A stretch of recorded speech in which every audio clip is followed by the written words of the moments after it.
മതി നിർത്തി. 2026 ആവാറായി. നമ്മളിപ്പോ എന്തിനു വേണ്ടിയാണ് ഈ ഫോണിന്റെ പേരും പറഞ്ഞ് അടി ഉണ്ടാക്കുന്നത്? ചിലർ പറയും ഐഫോൺ ആണ് ബെറ്റർ എന്ന്, ചിലർ പറയും ആൻഡ്രോയിഡ് ആണ് ബെറ്റർ എന്ന്, മെയിനായും സാംസങ്.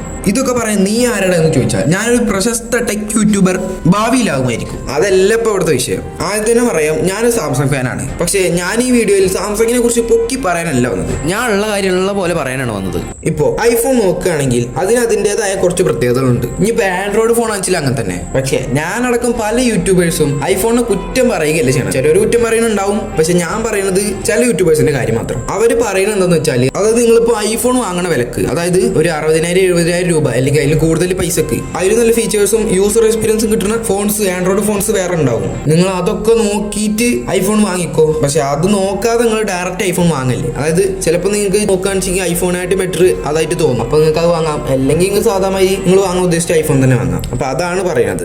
ഇനി ഒരു കാര്യം പറയാം, ഇനിയിപ്പോൾ ഐഫോൺ ആയാലും ആൻഡ്രോയിഡ് ആയാലും നിങ്ങൾക്ക് ഏത് ഫോണാണോ യൂസ് ചെയ്യാൻ ഇഷ്ടം അല്ലെങ്കിൽ കംഫർട്ട്, നിങ്ങൾ ആ ഫോൺ എടുത്തോ. നിങ്ങൾ വേറെ ആരും കാര്യം നോക്കണ്ട. അപ്പോൾ കൂടുതൽ ഇൻഫോർമേഷൻസിനായി സബ്സ്ക്രൈബ്.